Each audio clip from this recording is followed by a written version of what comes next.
Hello students, welcome to Magnet Brains. मैं हूं Priyanka ma'am and मैं आपको पढ़ाती हूं क्लास 11th एंड 12th का बिजनेस स्टडीज। आज हम class 12th chapter number 6 staffing का न्यू सब टॉपिक पढ़ने वाले हैं, that is components of staffing का first component recruitment. So students, recruitment आपको पूरा पता ही है इन रियल लाइफ क्या होता है, बट बुकिश लैंग्वेज में कीवर्ड्स, की लाइन्स होते हैं जो आपको बिजनेस स्टडीज में लिखना होता है। Clear? Okay. So we all are at Magnet Brains platform. So welcome to Magnet Brains. Magnet Brains इकलौता ऐसा प्लेटफॉर्म है पूरे इंडिया में जो आपको प्रोवाइड करता है high quality education from kindergarten to class 12th in English medium for CBSE board, that is this channel. Students, हमारा एक सेपरेट चैनल है by name of Magnet brains Hindi medium channel, जहां पर हम क्लास 6 से लेकर क्लास 12 तक की प्रिपरेशन आपको करवाते हैं for UP board, MP board, Rajasthan board, Bihar board and Delhi board. So students, अगर आप किसी भी ऐसे अपने फ्रेंड्स में किसी भी स्टूडेंट को जानते हैं जो हिंदी मीडियम से है एंड ही और she wants to study free of cost in high quality, तो magnet brains Hindi medium channel जरूर रिकमेंड करना। इसके अलावा स्टूडेंट्स, हम आपको e notes and e books भी प्रोवाइड करते हैं। So e notes and e books की लिंक आपको डिस्क्रिप्शन बॉक्स में मिल जाएगी। So must avail those e notes and e books. Apart from this, students we provide fully organized complete courses along with daily practice problems, जिससे आपकी preparation enhance होती है। So start करें हमारा आज का session, that is recruitment. So recruitment के बारे में हम A to Z सारी चीज़ें समझेंगे। सो स्टूडेंट्स, 3 इंपॉर्टेंट कंपोनेंट्स होते हैं स्टाफिंग के। पहला होता है रिक्रूटमेंट, दूसरा होता है सिलेक्शन एंड तीसरा होता है ट्रेनिंग, जैसा अपन ने देखा ही था, है ना। सो रिक्रूटमेंट को समझेंगे अच्छे से।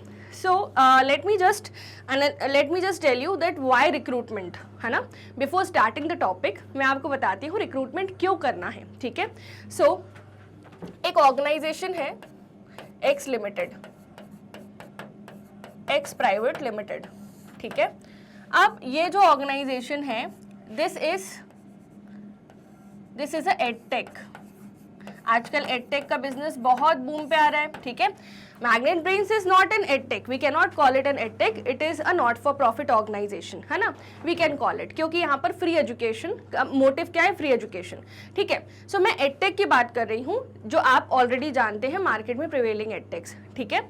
सो इनका आपका जो एग्जाम्पल है वो आपके जो एकदम रीसेंट अपडेटेड एनसीईआरटी है उसमें एकदम ग्रीन बॉक्स के नीचे दिया हुआ है रिक्रूटमेंट में, ठीक है।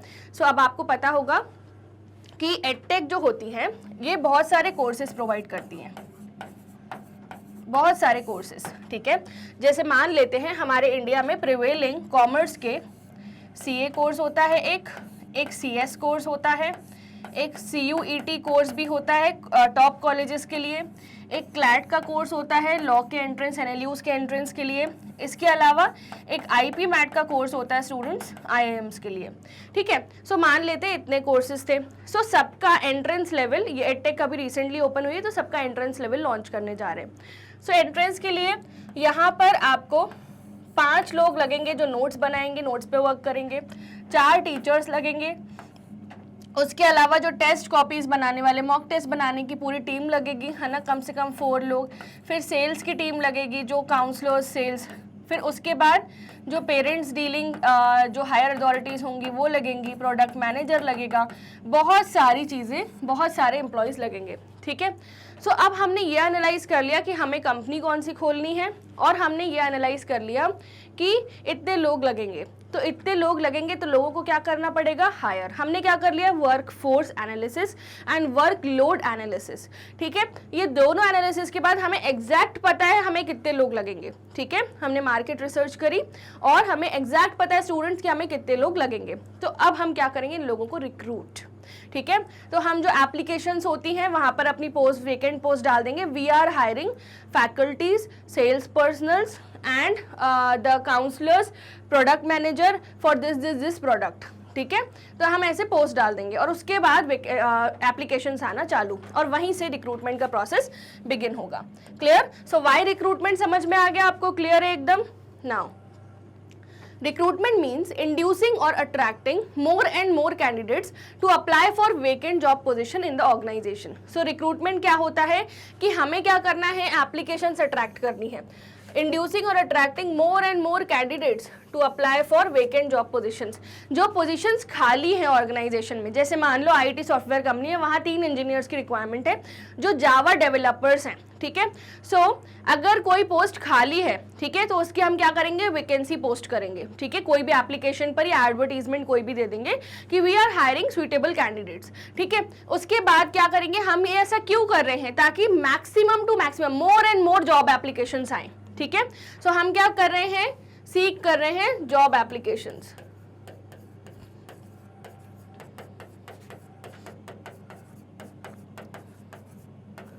ठीक है स्टूडेंट्स। नाउ अब उसके बाद in general words recruitment means search for candidates who can perform the vacant roles and inducing them to apply and come forward for filling the vacant roles, है ना। तो हम रिक्रूटमेंट में क्या करते हैं, कैंडिडेट्स को सर्च करते हैं, ऐसे कैंडिडेट्स जो वेकेंट पोस्ट के लिए सुइटेबल हों,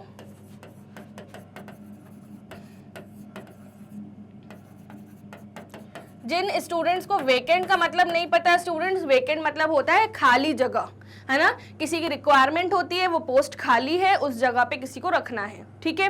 नाउ इसके बाद सर्च करेंगे हम सुइटेबल फॉर वेकेंट पोस्ट और उन्हें बोलेंगे कि उन लोगों को जो आए ना जॉब एप्लीकेशन लेके, उन्हें बोलेंगे कि अप्लाई करो, फॉर्म वगैरह रहता है वो दे देंगे और बोलेंगे अप्लाई करो, ठीक है। The recruitment function is very important because the end result of recruitment function is receiving large number of application to make selection, है ना। रिक्रूटमेंट से क्या होता है, हमारे पास बहुत सारी जॉब एप्लीकेशन आती है जिससे हम क्या करते हैं, स्टूडेंट्स सिलेक्शन करते हैं। क्या होता है रिक्रूटमेंट से, जॉब एप्लीकेशन आती है जिससे हम क्या करते हैं, सिलेक्शन करते हैं। क्लियर। अब इसको याद कैसे करना है, रिक्रूटमेंट के 2 कीवर्ड्स हैं। रिक्रूटमेंट मीन्स इंड्यूसिंग और attracting, inducing or attracting. Who are we attracting? We are attracting people, candidates to apply for vacant positions. Okay अब हम क्यों अट्रैक्ट कर रहे हैं, ताकि हमारे पास क्या आए, लार्ज नंबर ऑफ एप्लीकेशंस आए, ताकि हम क्या कर सके, सिलेक्शन उन एप्लीकेशंस में से, ठीक है। सिर्फ यही कीवर्ड्स हैं स्टूडेंट्स, ठीक है। और यहाँ पे प्रोसेस में लिखा है कि रिक्रूटमेंट के प्रोसेस में हम पहले करते हैं सर्च, फिर हमें मिल जाते हैं कैंडिडेट्स, फिर हम उन कैंडिडेट्स से करवाते हैं ऑर्गेनाइजेशन में apply for vacant job position. Search candidate apply, search candidate apply. Clear. Okay, हाँ या ना। चलिए आगे बढ़ते हैं। Next, sources of recruitment. अब हो सकता है कि अंदर ही आपको कोई लोग मिल जाए, हो सकता है आपको बाहर से हायर करना पड़े। जैसे फॉर एग्जाम्पल एक पर्सन है जो एक्स लिमिटेड में काम करता था, इसका नाम था Venkat. He was a senior software developer.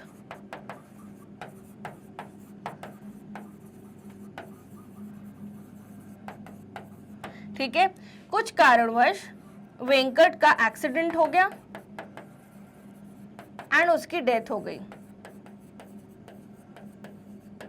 ठीक है। सो ये पोजीशन वेकेंट हो गई, ठीक है। ऐसा तो नहीं है कि ऑर्गेनाइजेशन उसकी डेथ हो गई तो हमेशा वो पोजीशन को वेकेंट रखेगी, no. Organisations have to carry on the work, no matter उसकी फैमिली को कंपनसेशन मिलेगा, रिटायरमेंट बेनिफिट्स जो उसके थे वो सब मिलेंगे। बट अब ये जो पोजीशन एम्प्टी हो गई है, ये पोजीशन क्या है, एम्प्टी यानी वेकेंट, इसको तो फिल करना है ना। वैसे कंपनी ने हायरिंग क्लोज कर दी थी, बट वेंकट के जाने की वजह से वो पोजीशन एम्प्टी हो गई है, वो काम सफर हो रहा है, ठीक है। तो वेंकट का ही एक फ्रेंड सूर्यश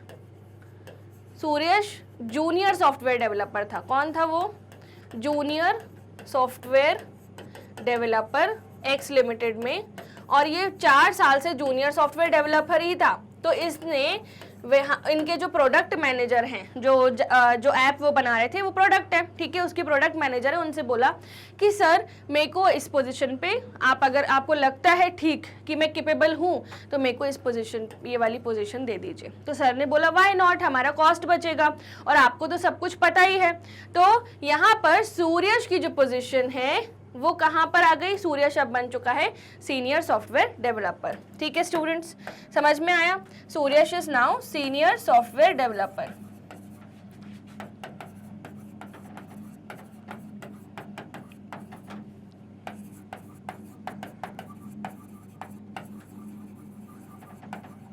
पर एक और ट्विस्ट है यहाँ पर।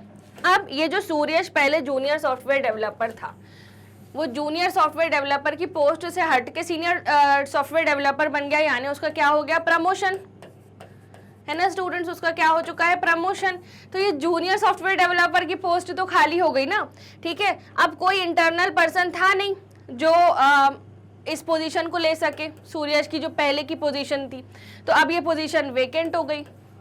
तो कंपनी ने क्या किया, एक एचआर एजेंसी को बोला कि हमें जूनियर सॉफ्टवेयर डेवलपर चाहिए, आप लाके दीजिए, 2 चाहिए इनफैक्ट, ठीक है, क्योंकि सूर्यज 2 जितना काम करता था, तो 2 जूनियर सॉफ्टवेयर डेवलपर चाहिए, और उन्होंने हायर करवा के दिया फ्रॉम आउटसाइड द ऑर्गेनाइजेशन। तो आउटसाइड द ऑर्गेनाइजेशन क्या हो गया, एक्सटर्नल सोर्स, ठीक है, क्या हो गया स्टूडेंट्स, एक्सटर्नल सोर्स हो गया, है ना। और जब वेंकट की पोजीशन सूरज को मिल गई थी तो वो क्या हो गया, इंटरनल सोर्स। क्लियर है आपको बाय वे ऑफ एग्जांपल, बिल्कुल क्लियर है, ठीक है। सो कई बार हमें चीजों को बाय वे ऑफ एग्जांपल समझना पड़ता है। अब हम थ्योरी पार्ट रीड करेंगे।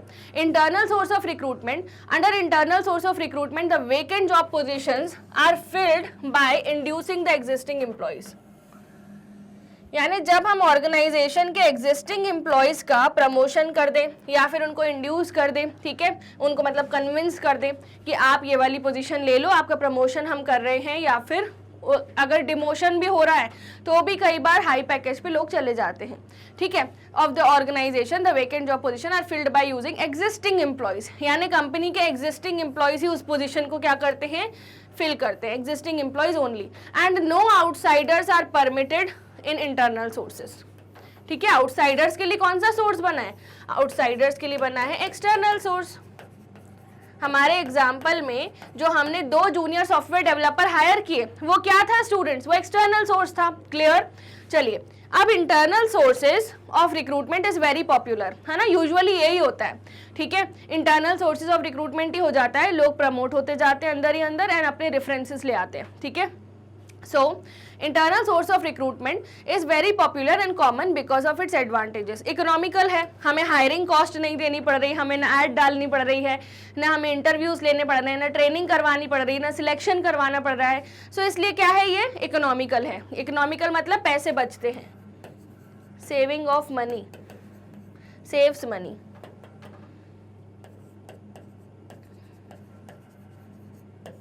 Saves money. अब it motivates the existing employees, existing employees को लगता है मैं अच्छा काम करूंगा तो शायद ऊपर की पोजीशन अगर वेकेंट हुई तो मुझे वो पोजीशन मिल जाएगी, तो प्रमोशन से एम्प्लॉयज खुश रहते हैं, ठीक है। Less amount is spend on training, तो ट्रेनिंग पर ज़्यादा कॉस्ट नहीं इनकर होता, बस उस पोस्ट के बारे में चीज़ें समझा दी जाती हैं। मैंने एक टर्म यूज़ किया था जस्ट इससे पहले कि इंटरनल सोर्स ऑफ रिक्रूटमेंट में क्या होता है, या तो एग्जिस्टिंग एम्प्लॉयज आ जाते हैं और मैंने बोला था रेफरेंसेस भी ले आते हैं, तो वो जो रेफरेंसेस होंगे ना स्टूडेंट्स वो एक्सटर्नल होगा, ठीक है। पर एम्प्लॉयज अगर एग्जिस्टिंग एम्प्लॉयज ही इधर उधर शिफ्ट हो रहे हैं that would be internal source, but वो अपने खुद के रेफरेंसेस ला रहे हैं for job applications, so that is not internal, that would be external. उनकी proper training, development, selection, recruitment सब कुछ उनका प्रॉपर होगा, उनकी जॉब एप्लीकेशन भी अप्लाई करवाई जाएगी। अगर कोई कंपनी नहीं कर रही तो that is a unethical company. Okay, चलिए समझ आ गया। अब इसमें अपन को क्या क्या याद रखना है, स्लाइड में, इस स्लाइड में अपन को याद रखना है कि इंटरनल सोर्स ऑफ रिक्रूटमेंट में जो वेकेंट जॉब पोजीशन है that are filled by inducing the existing employees of the organization, the vacant job position are filled by using existing employees only and no outsiders are permitted। ठीक है, ये हो गए अपनी की लाइन, ठीक है। डेफिनेशन पर्सपेक्टिव से ये इकोनॉमिकल होता है, ये एम्प्लॉयज को मोटिवेट करता है और यहाँ पर कम अमाउंट स्पेंड होता है ट्रेनिंग पर। और भी पॉइंट्स हैं। Now students, D point, the employees are already familiar with the rules and regulation of the organization, so less chance of turnover। अगर कोई एम्प्लॉय अंदर ही अंदर शिफ्ट हो रहा है इधर उधर तो उसको पता है कि ऑर्गेनाइजेशन के रूल्स एंड रेगुलेशन क्या है, तो वो छोड़ के नहीं जाएगा। तो टर्नओवर, एम्प्लॉय टर्नओवर क्या होता है, जब ज़्यादा से ज़्यादा लोग ऑर्गेनाइजेशन छोड़ के जाएं अगर वो रूल्स और रेगुलेशन से नाखुश हैं तो, ठीक है। तो यहाँ पर टर्नओवर के चांसेस बहुत ही कम होंगे। क्लियर, ठीक है।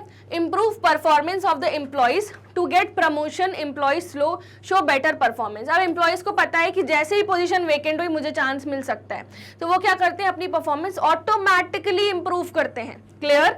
Now through transfer of employees get training also in the form of job rotation. अब जॉब रोटेशन क्या होता है सुनिए,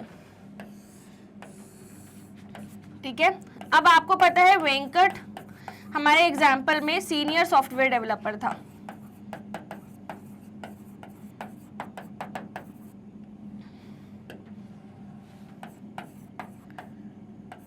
ठीक है। वेंकट के नीचे 5 लोग थे जिसमें एक पर्सन था सूर्यश,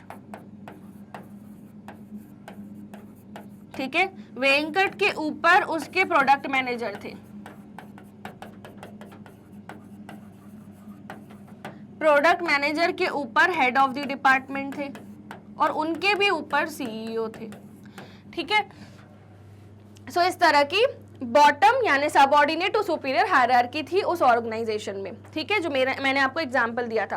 अब ये पोजीशन वेकेंट हुई तो सूर्यश को मिल गई क्योंकि वो हार्ड वर्किंग था। ये पोजीशन वेकेंट होगी तो यहाँ पे जो व्यक्ति आएगा या यहाँ पे जो हाई परफॉर्मर होगा, हो सकता है उसका प्रमोशन हो जाए।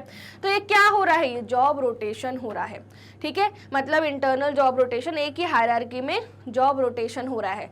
जूनियर सीनियर की तरफ शिफ्ट हो रहे हैं अच्छा काम दिखाकर। क्लियर, समझ में आया स्टूडेंट्स? सो ये है अपना क्या, this is our complete chart, ठीक है students. So through transfer of employees get training also in the form of job rotation. Transfer से क्या होता है, एम्प्लॉइज को ट्रेनिंग भी मिलती है सीनियर पोस्ट की और जॉब रोटेशन हो जाता है, ठीक है। Through transfer surplus employees can be shifted to other department. Transfer से क्या होता है, दूसरे डिपार्टमेंट में भी एम्प्लॉइज को शिफ्ट कर दिया जाता है, ठीक है, अगर इस डिपार्टमेंट में ज़्यादा एम्प्लॉइज हो तो। क्लियर। अब ड्रॉबैक्स पढ़ने से पहले हम इन पॉइंट्स को अच्छे से याद करते हैं। सबसे पहले तो students, internal source of recruitment क्या होता है, इकोनॉमिकल। बोलो मेरे साथ, क्या होता है, इकोनॉमिकल। सेकंड, वो क्या होता है, मोटिवेट करता है एग्जिस्टिंग एम्प्लॉयज को ताकि वो अच्छा काम करें और वो जॉब रोटेशन या फिर प्रमोशन का पार्ट बने। थर्ड, लेस अमाउंट स्पेंड होता है ट्रेनिंग पर, है ना। तो यहाँ कीवर्ड्स लिखते जाते हैं। फर्स्ट था इकोनॉमिकल, ठीक है। फिर मोटिवेट्स एम्प्लॉइज, ठीक है। Less amount spend on training, less amount spend on training.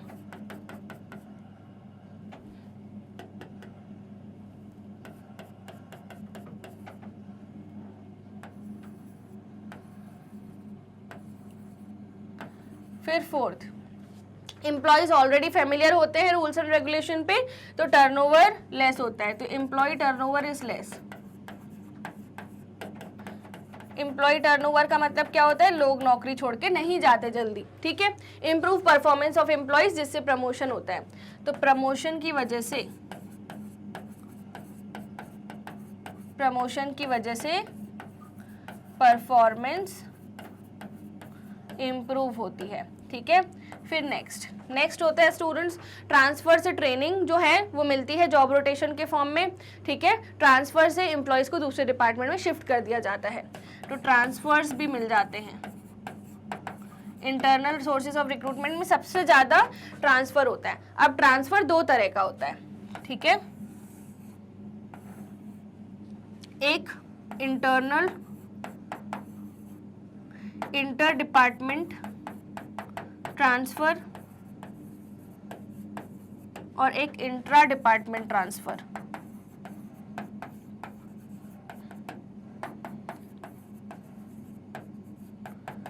अब इंट्रा क्या होता है, विद इन द डिपार्टमेंट, और इंटर क्या होता है, जैसे परचेज में थे आप पहले, अब सेल्स में चले गए, ठीक है, डिपार्टमेंट टू डिपार्टमेंट, और वो क्या होता है, विद इन द डिपार्टमेंट। सो यहाँ पर क्या होता है, बेटर परफॉर्मेंस ट्रेनिंग के लिए जॉब रोटेशन। इंट्रा में क्या होती है, ट्रेनिंग के लिए अपन को क्या होता है, ट्रांसफर कर दिया जाता है, ठीक है, हायर पोस्ट पे। और सरप्लस एम्प्लॉयज, अगर ज़्यादा एम्प्लॉयज़ है परचेज डिपार्टमेंट में और सेल्स डिपार्टमेंट में ज़रूरत है तो यहाँ से यहाँ शिफ्ट कर देते हैं, सिंपल सी बात है। Clear.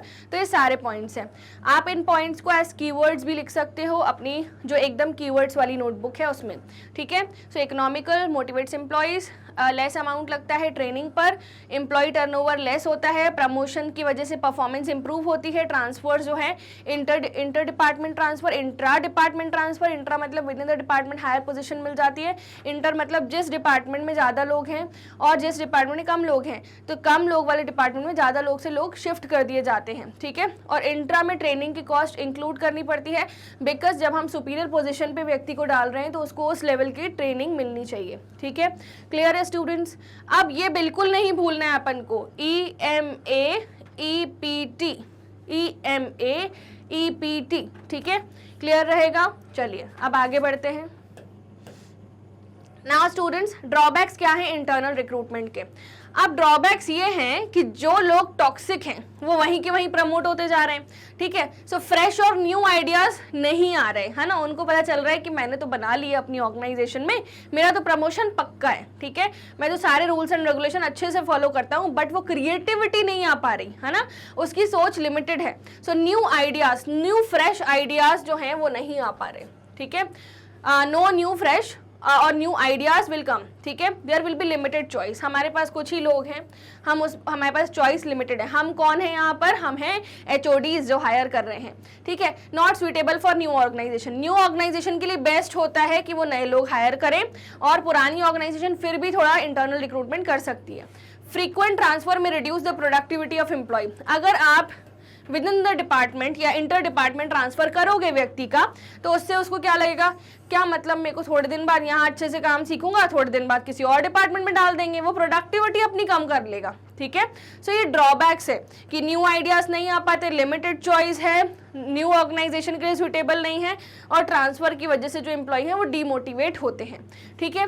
So under internal sources of recruitment following method of recruitment are used. First, transfer. So transfer सबसे कॉमन और सबसे क्या है बोल सकते हैं very common and popular method of internal source of recruitment, कि अगर आपको जरूरत है आप एक डिपार्टमेंट से व्यक्ति उठा के दूसरे डिपार्टमेंट में ट्रांसफर कर दो, डिपेंड्स कि एक डिपार्टमेंट सरप्लस में और एक डिपार्टमेंट डेफिसिट में। क्लियर?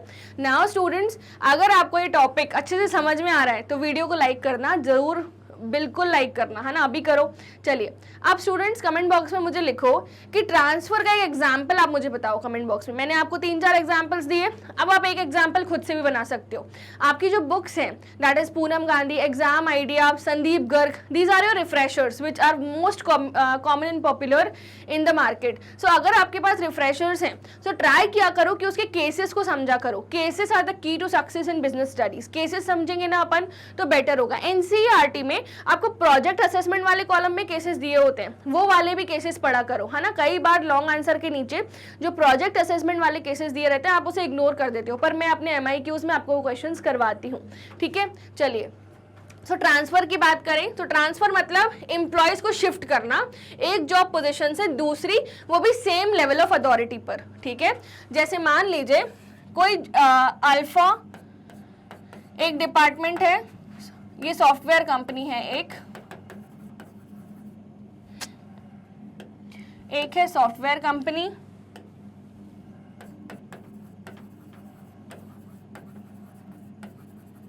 सॉफ्टवेयर कंपनी में एक डिपार्टमेंट है जिसका नाम है अल्फा और दूसरा डिपार्टमेंट है जिसका नाम है बीटा, ठीक है। तो अल्फा में ज्यादा लोग थे, अल्फा में क्या थे, सरप्लस लोग थे, और यहाँ पर लोग कम थे, ठीक है। दोनों का प्रोजेक्ट आउटले अलग था, बट काम जो है अलग अलग ही हो रहा था, बट जो प्रोडक्ट है उसके लिए रिक्वायरमेंट जो नंबर ऑफ एम्प्लॉयज की है वो सेम थी, ठीक है। सो वर्कलोड एनालिसिस करने के बाद यहाँ पर 12 लोग थे और यहाँ पर 8, यहाँ पर मान लीजिए 6 लोग थे, ठीक है। कुछ एम्प्लॉयज को यहाँ पे शिफ्ट कराया जा रहा था क्योंकि वहाँ काम जो है वो सफर हो रहा था, ठीक है। तो यहाँ का एक जूनियर सॉफ्टवेयर डेवलपर अंकुश को शिफ्ट कर दिया यहाँ पर सेम पोस्ट पर, जूनियर सॉफ्टवेयर डेवलपर, बस डिपार्टमेंट अलग कर दिया, ठीक है। सो अंकुश वॉज हैप्पी कि उसे न्यू चीज सीखने को मिलेगी, यही बात यहाँ पे बताई गई है। Transfer means shifting of employees from one job position to other at the same level of authority, है ना। ट्रांसफर का मतलब क्या होता है, shifting of employees from one job position to another at the same level of authority. Clear है students? जब हम एक एम्प्लॉय को दूसरे डिपार्टमेंट में ट्रांसफर कर रहे हैं बट उसकी लेवल ऑफ अथॉरिटी चेंज नहीं हो रही, ठीक है, लेवल ऑफ अथॉरिटी सेम ही है ना, मतलब अगर वो जूनियर सॉफ्टवेयर डेवलपर था तो यहाँ पे ट्रांसफर के बाद भी वो जूनियर सॉफ्टवेयर डेवलपर ही होगा। अब आप मुझे बोलोगे कि मैम अगर शिफ्ट कर रहे हैं तो सीनियर पोस्ट क्यों नहीं दे रहे? क्यों नहीं दे रहे? क्योंकि बाकी लोग भड़क जाएंगे ना कि आप इसको एक तो ट्रांसफर कर रहे हो फिर उसके बाद प्रमोशन भी कर रहे हो, सो that is not recruitment, that is not internal source of recruitment, that is you are motivating employees to perform better. अब वो प्रमोशन में आ जाएगा, पर ट्रांसफर की बात करें तो सेम लेवल ऑफ अथॉरिटी पे ही आती है। It is not promotion, transfer is not equal to promotion. It may happen that transfer is equal to promotion if the organisation decides so, है ना। अगर ऑर्गेनाइजेशन को लगता है कि ये पर्सन जो है 4-5 साल से जूनियर सॉफ्टवेयर डेवलपर ही है, इसको आप सीनियर सॉफ्टवेयर डेवलपर बना देना चाहिए, तो ट्रांसफर होने के बाद कुछ समय बाद बनाएंगे।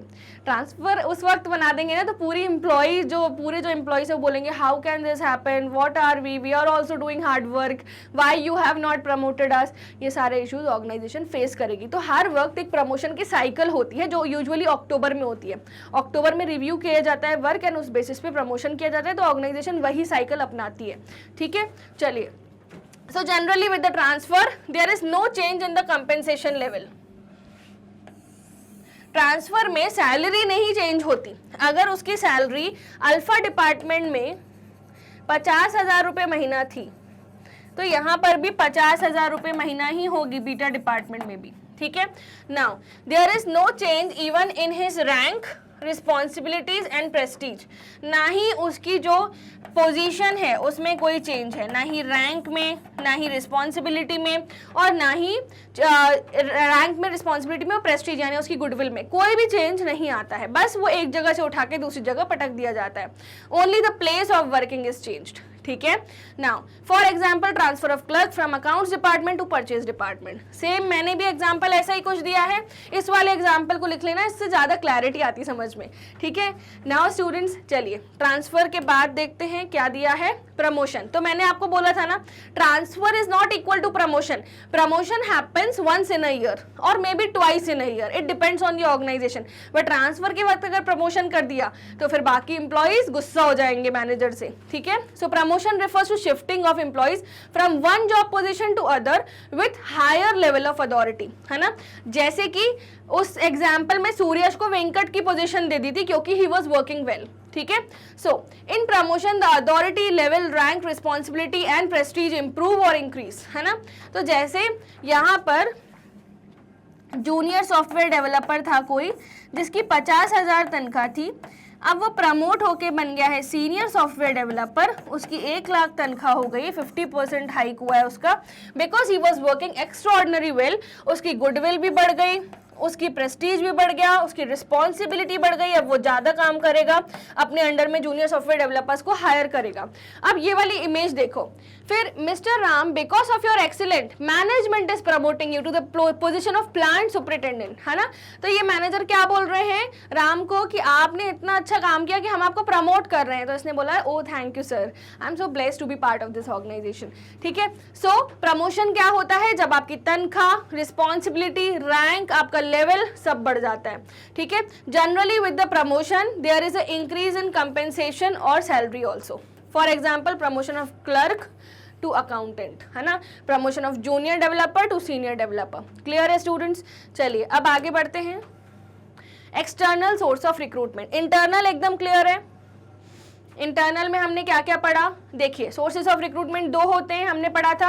अब इंटरनल में हमने पढ़ा सबसे पहले उसका मीनिंग, उसके जो वेरी पॉपुलर क्यों है, उसके एडवांटेजेस, फिर हमने पढ़े उसके ड्रॉबैक्स, फिर हमने पढ़ा transfer and promotion. 2 type of internal source of recruitment होते हैं।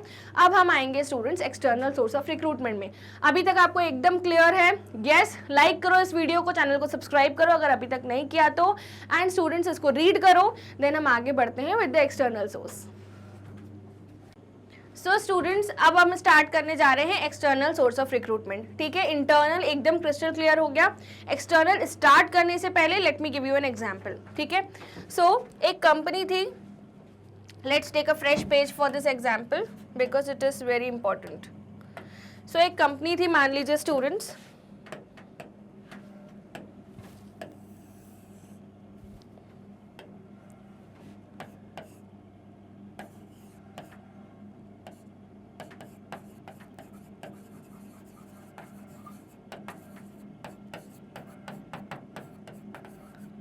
YIT टेक्नोलॉजीज प्राइवेट लिमिटेड, ये एक कंपनी थी, ठीक है।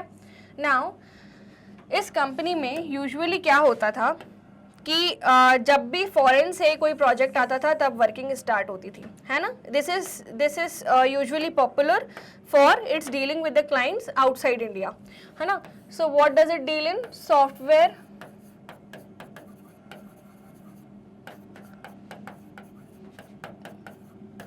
Software work clients outside India. इसके अलावा स्टूडेंट्स ये ना ऐप डेवलपमेंट का वर्क भी प्रोवाइड करते थे, और इसके साथ स्टूडेंट्स ये पर्सनलाइज्ड फीचर्स में ज़्यादा डील करते थे, ठीक है। सो ये कंपनी का कुछ स्ट्रक्चर था। YIT technologies private limited, usually software companies India में आजकल टर्शरी सेक्टर बहुत बूम पे है, तो सॉफ्टवेयर कंपनीज ही आगे बढ़ रही है due to advancement in technology, ठीक है। सो अब क्या हुआ स्टूडेंट्स कि यहाँ पर ऑलरेडी 120 एम्प्लॉयज़ का वर्कफोर्स है, 120 एम्प्लॉयज़ का वर्कफोर्स है, जिसमें कि 10 जो हैं 10 टॉप लेवल पर हैं, decision making authorities. Top level के अंडर में 5 डिपार्टमेंट मैनेजर्स हैं जो कि नीचे वाली अथॉरिटीज़ को पूरा काम गाइड करते हैं। सो ये मिडिल लेवल मैनेजर्स है 5, ठीक है। और बाकी वर्कफोर्स है जो एक्चुअल काम करती है, मान लेते हैं, है ना। बाकी सब engineers, clerks, accountants, finance personal, सब कुछ, है ना, लॉयर्स, बहुत सारे लोग हैं यहाँ पर, ठीक है। अब already there was some project going on by name of hyper care, ठीक है। ये US बेस्ड क्लाइंट सर्विस थी जो इस ऑर्गेनाइजेशन को अपना कॉन्ट्रैक्ट दी थी। तो पूरी ये प्रोजेक्ट काफ़ी बड़ा था, पूरी वर्कफोर्स उसमें लग गई। अब कहीं से YIT टेक्नोलॉजीज को पता चला कि there is some client approaching them, है ना, trying to approach them, and उनका प्रोजेक्ट वगैरह सब देखेंगे, नंबर ऑफ एम्प्लॉयज़ देखेंगे। सो इन्होंने सोचा कि उससे पहले वो क्लाइंट आए, हम अपनी जो वर्कफोर्स है उसे रेडी कर लेते हैं। यहाँ की पूरी वर्कफोर्स लग गई थी हाइपर केयर को कंप्लीट करने में, सो अब हमें न्यू वर्कफोर्स की नीड है। सो इन्होंने क्या किया, एक ऐप होती है, मान लीजिए कोई ऐप है jobapply.com, jobapply.com, ये ऐप है एक, ठीक है। सो यहाँ पर इन्होंने एक पोस्ट डाली, we require software developers, we require this lawyers, we require accountants for our new project, this is a contract role for 2 years, 2 साल का रोल है ये, एंड अगर आपकी वर्क अच्छा हुआ तो हम आपको परमानेंट एम्प्लॉयमेंट भी देंगे, ऐसा कुछ वो पूरा क्लॉज लिख देते हैं। जैसे ही इन्होंने ये वैकेंसी पोस्ट की, 1000 से ऊपर एप्लीकेशंस आ गई, ठीक है। अब ये जो HR टीम है, यहाँ पर एक डिपार्टमेंट था HR डिपार्टमेंट, ठीक है। HR टीम लग गई इनको फिल्टर करने के लिए, एंड HR टीम ने इनमें से लाइक 20-30 एम्प्लॉयज़ को शॉर्टलिस्ट किया, है ना। मतलब ये 1000 एप्लीकेशंस आ गई थी। इस ऐप में क्या होता था कि क्लिक भी कर दो तो भी अप्लाई माना जाता था, ठीक है। वहाँ लिखा था 1000 बट एक्चुअली में कम ही थी, ठीक है। तो केवल 20-30 एम्प्लॉयज़ को हायर करना था, तो इसमें से बेस्ट 20-30 को इंटरव्यू लेके प्रोसेसिंग करके सबको हायर किया, ठीक है। सो सिलेक्शन बेसिकली जो हमारा आगे आने वाला टॉपिक है रिक्रूटमेंट के बाद, है ना। सो ये क्या आई, जॉब एप्लीकेशन आई, this is a type of external source of recruitment. Clear students, this is a type of external source of recruitment. इसके अलावा मैं आपको एक और एग्जाम्पल देती हूँ, यहाँ पे ध्यान से देखना, ग्रीन कलर से जो मैं लिख रही हूँ बात, ठीक है। अब यहाँ पर YIT टेक्नोलॉजीज प्राइवेट लिमिटेड के HR डिपार्टमेंट ने ये लिखी थी जॉब पोस्ट, ठीक है। अब इन्होंने ना जॉब पोस्ट नहीं लिखी, इन्होंने एक HR एजेंसी को बोला कि आप हमें एम्प्लॉयज़ हायर करके दो। सो that is also external source of recruitment, जब आप खुद ना हायर करके किसी और एजेंसी को बोल रहे हो कि आप हायर करके दो, ठीक है। So this is also external source of recruitment. Clear. So external source of recruitment क्या होता है students, when the candidates from outside the organisation are invited to fill the vacant job position. क्या बोला मैंने, when the candidates from outside the organization are invited to fill the vacant job position, then it is known as external source of recruitment. Clear students, in other words जब organisation को अपनी man power requirement fill करनी होती है ठीक है, from outside the organisation, then it is called as external recruitment. Whenever large number of job position are vacant, then external recruitment is preferred. जब बहुत ज्यादा लोगों की नीड होती है तो हमेशा एक्सटर्नल सोर्स ऑफ रिक्रूटमेंट हम प्रिफर करते हैं. हम कौन? Large organisations. ठीक है स्टूडेंट्स, तो कीवर्ड्स क्या है डेफिनेशन में? When the candidates are invited from outside the organization to fill the vacant job position, this is known as external source of recruitment. Simple definition है, इट इज नॉट टफ, आसानी से आपको याद हो जाएगी एंड आई नो इट. ठीक है, चलिए आगे बढ़ते हैं students. Now advantages of external source of recruitment है. First, fresh talent. हमें हमेशा न्यू इंडिविजुअल्स मिलते हैं जिनमें एक स्पार्क होता है, that I want to do good so that I will be promoted in the coming time. So fresh talent होता है. With the external source of recruitment, fresh and new talent come into the organization. कौन सा talent आता है? Fresh and new, जो toxicity free होता है. आपको पता है कि कोई भी ऑर्गेनाइजेशन है वो बिना टॉक्सिसिटी के चल ही नहीं सकती, है ना. हमेशा ऑर्गेनाइजेशंस में लोग आपस में बात करते हैं, मैनेजमेंट की बुराई करते हैं. जो न्यू टैलेंट आता है इसको इस बारे में कुछ नहीं पता होता, सो ही जस्ट फोकसेस ऑन वर्क. जब वो पुराना होगा तो ठीक है, इंटरनल जो इनफॉर्मल बातें हो रही हैं उससे वो अटैच हो जाता है, क्योंकि इंडिया में और वर्ल्ड में सारी ऑर्गेनाइजेशन फॉर्मल इनफॉर्मल का ब्लेंड है ना. Now wider choice. Through external source of recruitment organisation get a wider choice. 1000 application में से 30 सिलेक्ट की थी, है कि नहीं वाइडर चॉइस.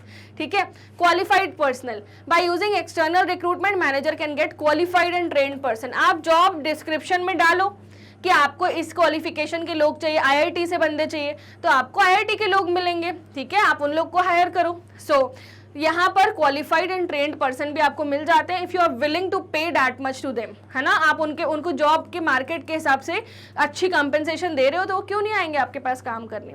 ठीक है, so fresh talent, wider choice, qualified personal and latest technological knowledge, है ना. तो ये जो न्यू लोग आएंगे इनको नई टेक्नोलॉजी के बारे में सब पता होगा. जैसे आपको पता होगा आजकल सेल्स की एक न्यू टेक्नोलॉजी चल रही है, लीड स्क्वाड, है ना.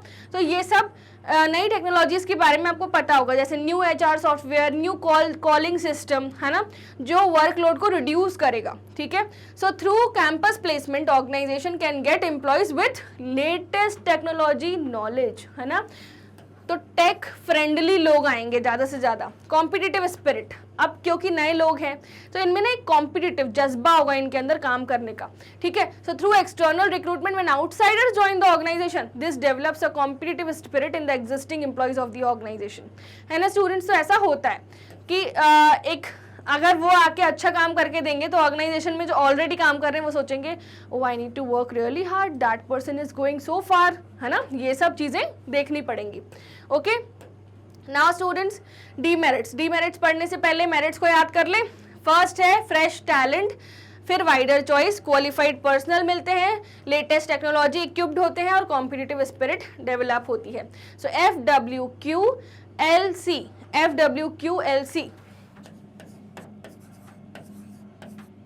ठीक है स्टूडेंट्स, अब हम इसको याद करेंगे. तो आप अगर कोई निमोनिक बता पा रहे हो, do let me know in the comment box. कोई निमोनिक है तो बताइए, ठीक है, नहीं तो मैं आपको बताती हूँ. मिलते हैं आपके इस निमोनिक पढ़ने के बाद. सो बना कोई निमोनिक कि नहीं? चलिए मैं याद करवाती हूँ. सो आप एक लाइन याद करिए, fresh wizards quickly learn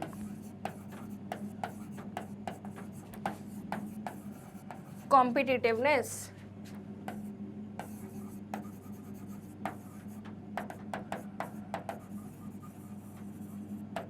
so इस लाइन से आपको ये याद हो जाएगा, है ना. So fresh wizards quickly learn competitiveness. Fresh से आएगा फ्रेश टैलेंट, W से आएगा वाइडर चॉइस, फिर आएगा अपना यहाँ पर जो अपन ने पढ़ा था students qualified personal, Q for qualified personal, फिर आएगा स्टूडेंट्स लेटेस्ट टेक्नोलॉजी, फिर आएगा competitive spirit. Fresh wizards quickly learn competitiveness. Clear, समझ आ गया? चलिए आगे बढ़ते हैं. Now, demerits of external sources of recruitment. So the morale of existing employees goes down or falls, है ना. अब external source of recruitment यानी बाहर से लोगों को हायर किया जाता है ना, so अंदर जो काम कर रहे हैं ना लोग, उनको लगता है कि why are they not promoting us, why are they hiring people for senior job positions, तो उनका morale कम हो जाता है ना, वो sad feel करते हैं. ठीक है. So morale of existing employees goes down or falls. The new employees may not adjust in the rules and regulation of the organization, which mean more chances of turnover. अब वो बंदा new आया है, आपके यहाँ पे कोई जॉब एप्लीकेशन से न्यू कैंडिडेट आया, उसको हो सकता है आपके रूल्स एंड रेगुलेशन नहीं पसंद आए और वो तुरंत छोड़ के चले जाए. आपने उसे ट्रेनिंग दी, डेवलपमेंट कॉस्ट इनकर किया एंड ही लीव्स. ठीक है. So it is expensive as to invite the outsider to apply for the job. हम किसी को हायर कर रहे हैं ना, that is expensive process. Internal economical होता है, बट अगर आउटसाइड से किसी को हायर करें वो एक्सपेंसिव होता है. फिर लेंदी प्रोसेस होता है क्योंकि यहाँ लॉन्ग टाइम लगता है. रिक्रूटमेंट, एप्लीकेशन दो, फिर एप्लीकेशन शॉर्टलिस्ट करो, फिर उसमें से सिलेक्ट करो इंटरव्यू लेके. So these are all the demerits. क्या क्या? मॉरल डाउन होता है. ठीक है. फिर न्यू एम्प्लॉयज़ कि एडजस्ट नहीं कर पाते, जिसकी वजह से टर्नओवर हाई होता है, एक्सपेंसिव है. Companies have to bear heavy burden of advertising. ठीक है. फिर लेंदी प्रोसेस होता है. ठीक है. Morale down, turnover high, expensive, lengthy process. Morale down, turnover high, expensive, lengthy process. Morale down, turnover high, expensive, lengthy process. MTEL. Morale down, expensive, turnover high and lengthy process. ठीक है. समझ आया? Clear? अब students आगे बढ़ते हैं. फटाफट video को लाइक करो अगर अभी तक नहीं किया तो. समझ में आ रहा है या नहीं आ रहा है? आ रहा है ना. चलिए अब देखते हैं students common methods of external sources of recruitment. First है डायरेक्ट रिक्रूटमेंट. आप खुद ही हायरिंग कर लो. ठीक है. So sometimes the organisation paste notice at the gate of their office और फैक्ट्री और workshop stating the vacant job position. तो कई बार तो ऐसा होता है गेट पर ही नोटिस लगा दिया जाता है. ठीक है, कि हम इन वेकेंट पोजीशंस पे हायरिंग कर रहे हैं. The people who are interested in those jobs walk in for the interview. Walk in date उसमें लिखी होती है, बस वॉक इन करो. This method of external source is most suitable for unskilled job position such as sweeper, peon etcetera. क्योंकि उन लोगों को ये ऑनलाइन चीज़ें नहीं आती, ऑनलाइन ऐप पे पोस्टिंग वगैरह वो नहीं देखते, तो उनके लिए बेस्ट है नोटिस पढ़ना. तो नोटिस में पढ़ के वॉक इन करके वो हायरिंग हो जाती है उनकी. तो ये होता है डायरेक्ट रिक्रूटमेंट. Clear students? चलिए आगे बढ़ते हैं. Now casual callers. Casual callers क्या होते हैं?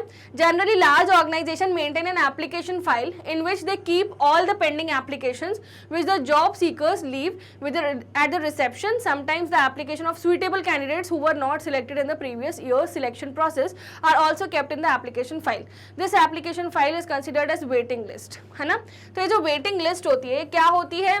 इस वेटिंग लिस्ट में दो तरह के कैंडिडेट्स होते हैं. एक जिन्होंने एक जब कोई जॉब सीकर जिनको जॉब की रिक्वायरमेंट होती है वो लोग क्या करते हैं, आकर रिसेप्शन पर, ऑफिस के रिसेप्शन पर अपना CV ड्रॉप करके जाते हैं.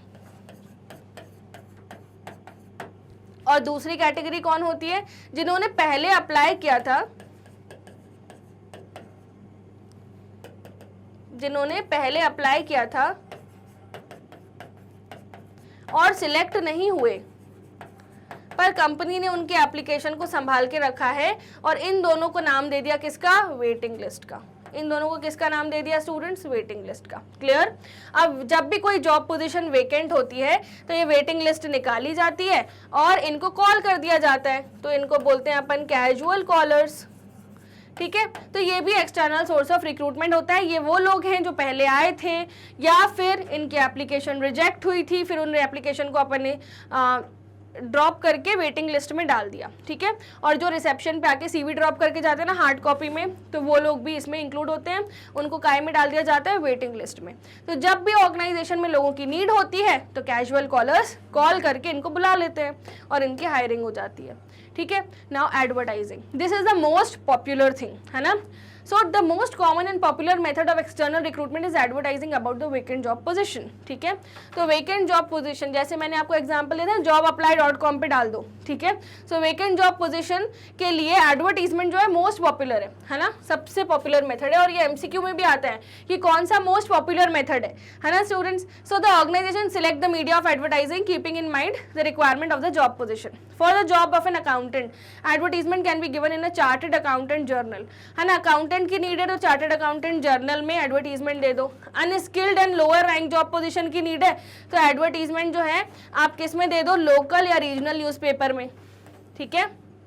हाई रैंक या स्किल जॉब पोजीशन की नीड है तो एडवर्टीजमेंट दे दो नेशनल लेवल रिप्यूटेड न्यूज़पेपर में, such as Times of India, Hindustan Times. But आजकल तो ये ऑनलाइन हो गया है पूरा, है ना, ये आपकी बुक्स में अपडेट नहीं किया, आजकल ऑनलाइन हो गया है, ठीक है। फॉर एग्जांपल एक कोई वेबसाइट है jobapply.com, वहाँ पे आप एप्लीकेशन दे दो। तो आजकल सारे प्रोफेशनल्स जो हैं ऑनलाइन जुड़े हुए हैं, केवल इस सेक्टर को छोड़ के, अनस्किल्ड वर्कर्स, ठीक है। इन लोग को इंटरनेट चलाने नहीं आता तो इनके लिए बेस्ट है कि न्यूज़पेपर में एडवर्टीजमेंट दो या फिर नोटिस लगा दो डायरेक्ट रिक्रूटमेंट वाला, ठीक है। So advertising is also one of the method of external sources of recruitment. Now employment exchanges, ये भी बहुत पॉपुलर है। This reduces the burden of HR department of the organisation, ठीक है।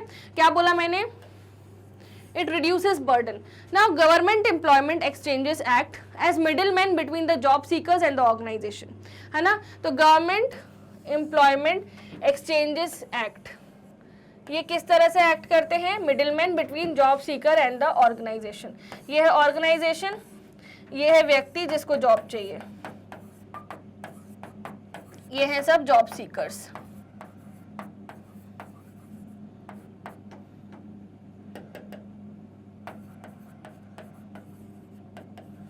सो स्टूडेंट्स, ये है ऑर्गेनाइजेशन, ये है जॉब सीकर। इन दोनों को मिलाने का काम करता है एक मिडिलमैन जिसका नाम होता है एम्प्लॉयमेंट एक्सचेंज, ठीक है।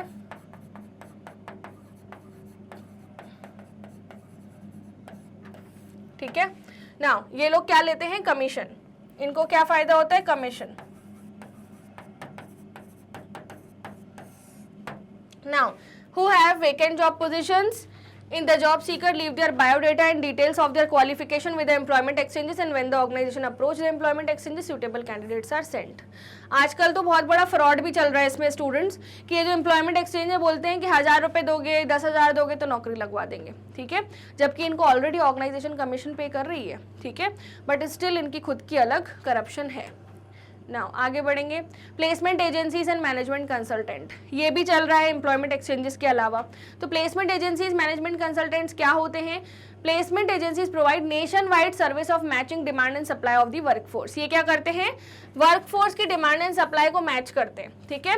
These are agencies invite the biodata and record, biodata मतलब CV, शादी वाला बायोडेटा नहीं है यहाँ पे, समझ रहे हो? CV है, CV रिज्यूम, ठीक है। Record from various job seekers and send them to suitable clients, ठीक है। These agencies charge fees for providing such service, ठीक है। These are kind of employment exchanges run by private enterprise. जो मैंने पहले पढ़ाया था एम्प्लॉयमेंट एक्सचेंजेस वो सरकारी था, और ये जो प्लेसमेंट एजेंसी, मैनेजमेंट कंसल्टेंट होते हैं ये भी एम्प्लॉयमेंट एक्सचेंज है पर प्राइवेट होते हैं, ठीक है। तो ये लोग पैसे भी लेते हैं, प्राइवेट हर ऑर्गेनाइजेशन पैसे लेती है, ठीक है स्टूडेंट्स। नाउ कैंपस रिक्रूटमेंट, आपने देखा होगा कई बार इंजीनियरिंग के बच्चे, MBA पास आउट्स, BCom पास आउट्स, BBA पास आउट्स, ये सब बोलते हैं कि आज ना हमारे कॉलेज में कैंपस आया है, ठीक है, आज ये कंपनी आई है, वो कंपनी आई है। What do you mean by campus recruitment? चलिए समझते हैं। Sometimes the senior managers of the organisation visit various professional colleges, है ना। कॉलेजेस में जब कंपनीज आती हैं, technical institutes, to get fresh graduates और the people with latest technological know how, fresh graduates को लेके आने के लिए, ठीक है। This type of recruitment is more common for engineers, computer programmers, MBAs etcetera, है ना। So the organisation prefer fresh graduates क्योंकि ये मोल्ड हो सकते हैं उनकी रिक्वायरमेंट के अकॉर्डिंग। फ्रेश ग्रेजुएट कुछ भी करते हैं जॉब लेने के लिए, ठीक है, कुछ भी मतलब वो लोग अच्छे से अच्छा काम करने को रेडी हैं, वो बस ये चाहते हैं हमारी नौकरी लग जाए, हमारा कैंपस प्लेसमेंट हो जाए, ताकि घर में नाम रोशन हो और इसके साथ ये हमारी पहली नौकरी होगी, तो अच्छे से काम करके देते हैं। सो यहाँ पर क्या होता है, उनको आप किसी भी तरह मोल्ड कर सकते हो, है ना। जैसी आपकी जॉब डिस्क्रिप्शन है, आपने जैसा डाला आप वैसा मोल्ड कर सकते हो, उनको सिखा सकते हो। तो ऑर्गेनाइजेशन के जो इनसाइड के लोग होते हैं ना, कई बार इनसे जेलस होते हैं, ठीक है, क्योंकि ये लोग बहुत अच्छा काम करके देते हैं। सो this is campus recruitment. Now next external source है रिकमेंडेशन फ्रॉम प्रेजेंट एम्प्लॉइज। तो ये मैंने आपको बताया रेफरेंस, जो वर्ड यूज होता है रेफरेंस, इसके रेफरेंस से आया हूं मैं। है ना, रेफरेंस मतलब आपकी पहचान के किसी ने आपकी नौकरी लगवा दी, ठीक है, तो ये भी एक्सटर्नल सोर्स ऑफ रिक्रूटमेंट होता है। स्टूडेंट्स अभी तक वीडियो क्लियर है? सो आप फटाफट इस वीडियो को लाइक करो, देन आगे बढ़ते हैं, ठीक है। So many firms encourage their employees to recommend their names of relatives, friends and other known people to fill the vacant job position, ठीक है। जैसे मेरे किसी फ्रेंड ने बोला कि यार I want to become a teacher, तुझे पता है क्या कहीं पर कोई वैकेंसी है क्या, तो अगर मुझे पता होगा, मैंने उसकी नौकरी लगवा दी, this will call as recommendation, ठीक है, मैंने रिकमेंड किया, ठीक है। सो रिकमेंडेशन में क्या होता है, family, friends, relatives, known people जो है वेकेंट जॉब पोजीशन को फिल कर लेते हैं, इसको हम शॉर्ट में बोलते हैं रेफरेंस लगाना, जैक लगाना, ठीक है, बहुत कॉमन वर्ड है, जेनजी स्लैंग, जैक लग गया मेरा तो, ठीक है, इस तरीके से। Now The organization prefer recommendation by trusting the goodwill of the present employees. जो एम्प्लॉय आपको रेफर कर रहे हैं उसकी गुडविल देखी जाती है कि वो कितना केपेबल है, ठीक है। And the organisation can catch the hold of existing employees if there is any problem with the new employee recommended by him. मान लीजिए मैंने किसी को रिकमेंड किया एंड वो पर्सन अच्छे से काम नहीं कर रहा, तो मेरे को ऑर्गेनाइजेशन बोलेगी कैसा पर्सन ला के दिया है, ठीक है। हो सकता है मुझ पर भी एक्शंस लिए जाएं, हो सकता है मेरी वर्किंग पर भी डाउट हो, ठीक है। सो इसलिए बोला कि the organisation can catch hold of existing employees if there is any problem with the new employee recommended by him. समझ रहे हो आप बात, कि जो व्यक्ति रिकमेंड कर रहा है वो भी फंस जाता है अगर सामने वाला व्यक्ति जो न्यू आया है रेफरेंस पर वो अच्छे से काम ना करे तो। So this is almost a loophole only, this is a गड्ढा you create for another person, ठीक है, समझ आ गया। This is the 7th point of external source of recruitment. Now labour contractors यानी ठेकेदार। ठेकेदार यूजुअली जब कंस्ट्रक्शन वर्क होता है ना, वहां पे लेबर कॉन्ट्रैक्टर्स की जरूरत होती है, ठीक है। So jobbers and contractors are the people who keep in touch with the labour in villages and rural areas whenever there is vacancy और requirement for labour in factory और कंस्ट्रक्शन साइट। तो जब भी कंस्ट्रक्शन चल रहा होता है कहीं पर भी, तो ये क्या होते हैं, जॉबर्स और कॉन्ट्रैक्टर्स, ये जो लोग होते हैं जॉबर्स और कॉन्ट्रैक्टर्स, ये होते हैं ठेकेदार। और ये क्या होते हैं, ये गांव के जो मजदूर वर्ग है उससे कनेक्टेड रहते हैं, ठीक है। सो जब भी रिक्वायरमेंट होती है फैक्ट्री में लेबर की या फिर कंस्ट्रक्शन साइट में लेबर की, तो उस मजदूर वर्ग से ये क्या करते हैं, कांटेक्ट करते हैं, उनको बुला के लाते हैं, ठीक है। They bring the labour from villages and supply it to businessman, ठीक है। And the jobbers and the contractors charge commission for the same. This suitable for laborers and unskilled workers, क्योंकि उन्हें कौन नौकरी देगा, है ना। विलेजेस में इन लोग इससे कांटेक्ट रखते हैं ना ठेकेदार से, तो उन्हें नौकरी भी मिल जाती है। This is suitable for laborers and unskilled workers. Labor contractors maintain close contact with the laborers. They can provide the required number of unskilled workers for short notice. ठीक है, तो गांव के लोगों मजदूर वर्ग से कांटेक्ट रखते हैं ये लोग, तो जब भी कोई वैकेंसी आती है तुरंत बता देते हैं कि यहाँ पे वैकेंसी आ जाओ। इवन तो ट्रक भर भर के मैंने देखा है कि गांव से एम्प्लॉयज बुलाए जाते हैं, है ना, एक ट्रक में खड़े हुए हैं, ऐसे बैठने की भी जगह नहीं है। ये तो हालत है अनस्किल्ड वर्कर्स की। तो this should change, government should bring up a law of unskilled workers. So do you believe that, do you also feel that, do let me know in the comment section. जैसे factories act 1948 आया था, वैसे unskilled workers के लिए भी कोई ना कोई एक्ट आना चाहिए, ठीक है। जैसे ये जो ठेले लगाने पर एक्ट आया है, रूल आया है ना, तो अनस्किल्ड वर्कर्स के लिए भी एक्ट आना चाहिए, ठीक है। जो ये वड़ा पाव के ठेले और ये सब ठेले लग रहे हैं उस पर भी एक्ट आ चुका है। सो इस पे रूल आना चाहिए ना, इनकी कंडीशन को लेके, इनकी वर्किंग कंडीशन को लेके, या इनकी हायरिंग को लेके, या इनके लिए एक प्रॉपर सिस्टमैटिक चैनल बनना चाहिए कि कंपनीज कोई रिक्वायरमेंट अपलोड करें ये खुद जाए, तो ये मिडिल मैन जो एक्सप्लॉइटेशन हो रहा है ये एलिमिनेट हो, है ना। सो ये लेबर कॉन्ट्रैक्टर्स भी एक्सटर्नल सोर्स ऑफ रिक्रूटमेंट है। Now advertising on television, TV पे एडवर्टाइज कर दो, ठीक है। So new trend of external source of recruitment is telecast on various channel regarding the job position, ठीक है। आजकल तो लोग यूट्यूब पे बोल देते हैं वी आर हायरिंग अप्लाई, ठीक है। So telecast various job position, TV पे आप टेलीकास्ट करो, they telecast the requirement of the job along with the qualification necessary to apply. अब वेब पब्लिशिंग, वेबसाइट पे डाल दो, कंपनी अपनी ऑफिशियल वेबसाइट पे डाल दे vacancy. So in the internet there are certain websites specifically designed to provide information regarding job seekers and companies which have vacant job position. तो internet की वजह से ये पॉसिबल है, ठीक है। These websites can be visited by job seeker as well as companies. The most common websites are naukri.com, monster.com। naukri.com पे आपने देखा होगा कि हर व्यक्ति अपना खुद का सेपरेट अकाउंट बनाता है ताकि उसे जॉब मिल सके, ठीक है students. Now difference between internal and external source, इसको स्टार्ट करने से पहले अपन इसको याद कर लें। फर्स्ट कौन सा था, डायरेक्ट रिक्रूटमेंट, सेकंड कौन सा था, कैजुअल कॉलर्स, थर्ड कौन सा था, एडवर्टाइजिंग, फिर कौन सा था, एम्प्लॉयमेंट एक्सचेंजेस, फिर कौन सा था, placement agencies and management consultant, फिर कौन सा था, कैंपस रिक्रूटमेंट, फिर था रिकमेंडेशन फ्रॉम प्रेजेंट एम्प्लॉयज, फिर था labour contractors, advertising on television और वेब पब्लिशिंग। इसको अच्छे से याद करो, फिर मैं आपको एक निमोनिक देती हूँ। ओके स्टूडेंट्स, ठीक है स्टूडेंट्स, सो निमोनिक देखेंगे अपन इसका।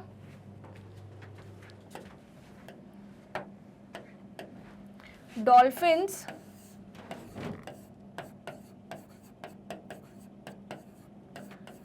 can always enjoy playing catch,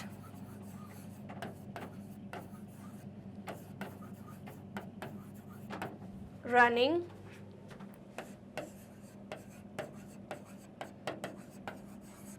leaping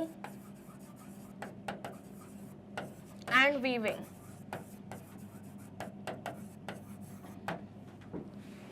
ठीक है स्टूडेंट्स, तो ये एक निमोनिक है to learn all the external source of recruitment. ठीक है, सो इसको कैसे लर्न करेंगे, so let me just take you to what we studied, है ना। सो यहाँ पर अगर आप देखोगे, सबसे पहला अपन ने पढ़ा था डायरेक्ट रिक्रूटमेंट, है ना। सो मैंने अपने निमोनिक में जो डॉल्फिन्स वर्ड लिखा था, है ना, तो dolphins word D stands here for direct recruitment. ये जो डी है इसका मतलब है डायरेक्ट रिक्रूटमेंट।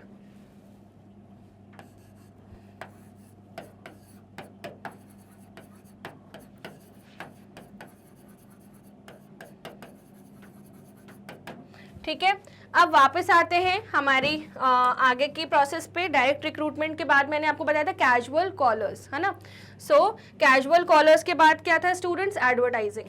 ठीक है, सो कैजुअल कॉलर्स, तो सी फॉर कैजुअल कॉलर्स।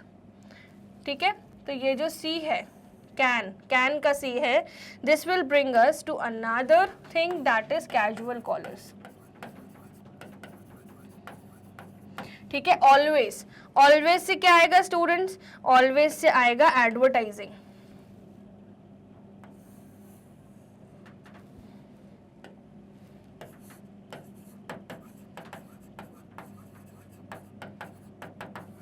ठीक है, फिर आते हैं आगे, एंजॉय प्लेइंग कैच, फिर E for employment exchange, P for placement and management consultants. ठीक है, तो enjoy, E for employment exchange आएगा,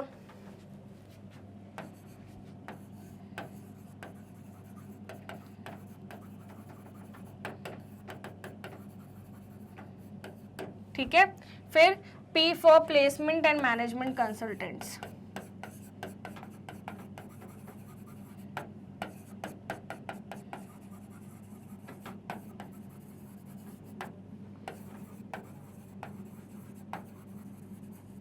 ठीक है, फिर इसको और अपन बॉक्स बना देते हैं ताकि क्लियर होता जाए। ये भी हो चुका, ये भी हो चुका।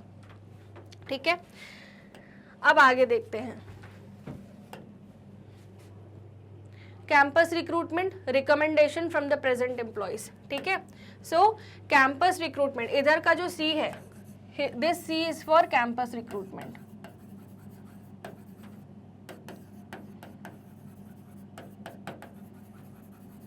फिर आएगा recommendation from the present employees.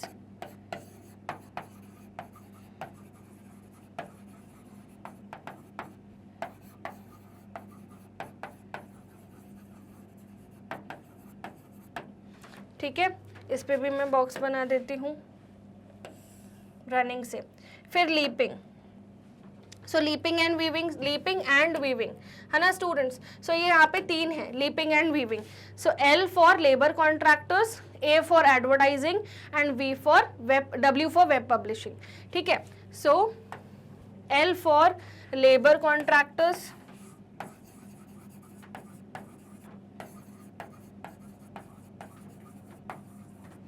and for advertising और W for web publishing।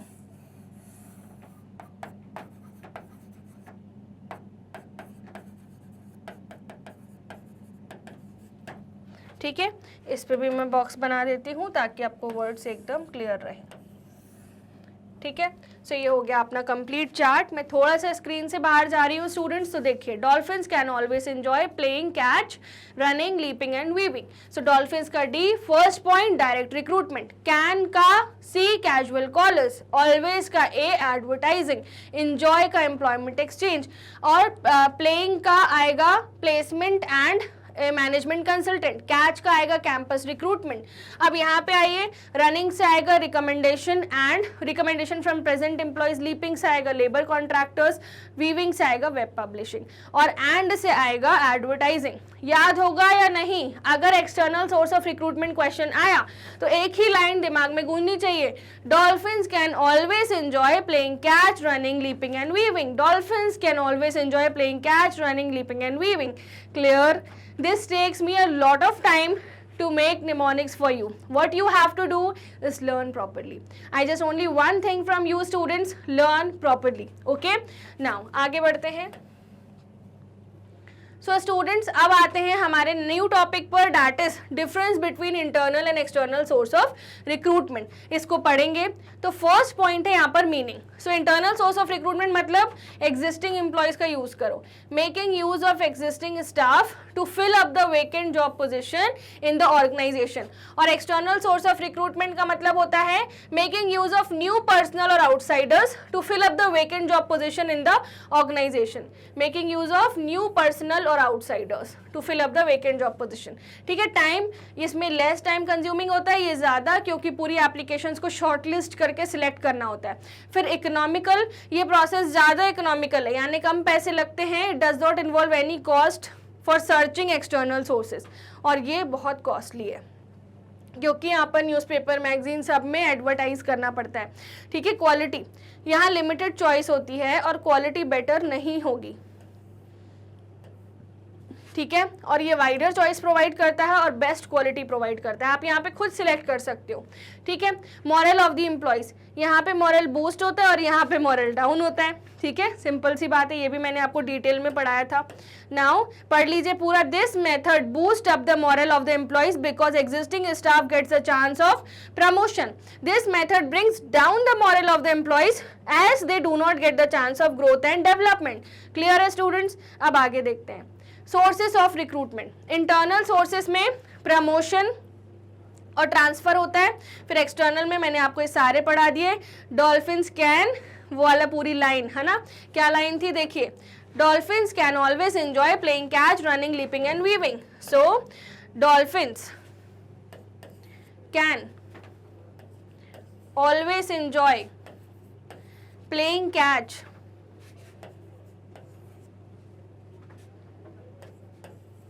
Running,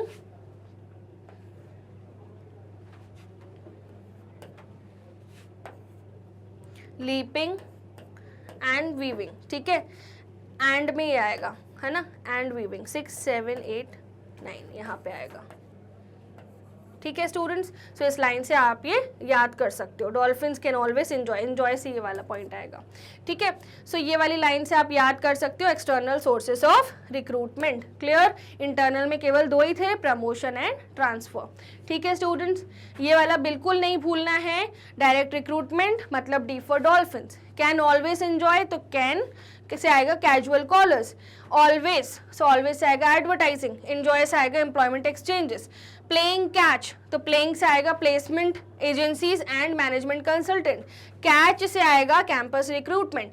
ठीक है, playing catch, running, leaping and weaving है ना, तो रनिंग से आएगा recommendation from present employees, leaping से आएगा लेबर कॉन्ट्रैक्टर्स, एंड से आएगा advertising on television, and weaving से आएगा वेब पब्लिशिंग। क्लियर? इस तरह से आपको ये सारी याद करनी है, अगर नहीं याद होगा तो बहुत दिक्कत हो जाएगी। ठीक है, चलिए आगे बढ़ते हैं। केस स्टडी 1, तो केस स्टडीज से तो हमारा बिजनेस स्टडीज इंप्रूव होता है। ठीक है, तो केस स्टडी पढ़े। Joseph brothers was a firm manufacturing jute lamp shades, है ना। तो जोसेफ ब्रदर्स क्या है? ये एक मैन्युफैक्चरिंग फर्म है। ठीक है, ये क्या मैन्युफैक्चर करते हैं? Jute lamp shades. है ना। So it uses left over jute pieces from various jute factories to manufacture economical lamp shades. मतलब ये क्या कर रहे हैं, सस्टेनेबल डेवलपमेंट का एक एग्जाम्पल सेट कर रहे हैं, इकोनॉमिकल लैम्प शेड्स मैन्युफैक्चर कर रहे हैं रिसाइकल करके, ठीक है। So which are supplied to various hotels in the nearby towns. It employs men and women from nearby villages as workers for creating good lamps। मतलब ये employment भी provide कर रहे हैं,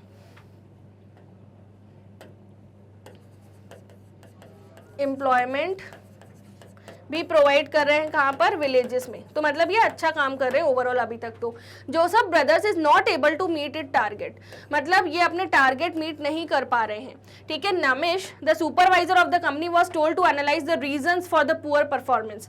तो नमिश को बोला गया, नमिश कौन था, सुपरवाइजर, इसको बोला कि बताओ कि हम अपना टारगेट क्यों नहीं मीट कर पा रहे, एनालाइज करो, ठीक है। तो नमिश ने फाउंड आउट की following problems and suggested that certain solution in the working of business. The number of workers employed was less, यानी कम लोग एम्प्लॉयड थे और जितने लोग एम्प्लॉयड थे वो ओवरबर्डन थे। Then what was required for the work, as a result existing workers were overburden. यानी वर्कफोर्स एनालिसिस किया उसने, कौन सा एनालिसिस किया, वर्क लोड एंड वर्कफोर्स, ठीक है। तो उसने ये दो एनालिसिस किए हैं, अभी तक अपन को इतना समझ में आया है। Firm decided to search over new workers, तो फर्म ने सोचा कि हम अब नए वर्कर्स को सर्च करेंगे। And it is asked to present employees to introduce new candidates and recommend their friends and relatives to the firm. जो ऑलरेडी लोग काम कर रहे हैं उनसे भी बोला कि और कोई लोग हो तो जरूर बताना, ठीक है। This enabled the firm to putting people to jobs, यानी इससे क्या हुआ कि एम्प्लॉयमेंट वो जनरेट कर पाए, है ना, एम्प्लॉयमेंट जनरेट कर पाए। And assured attainment of objectives according to the plan, ठीक है।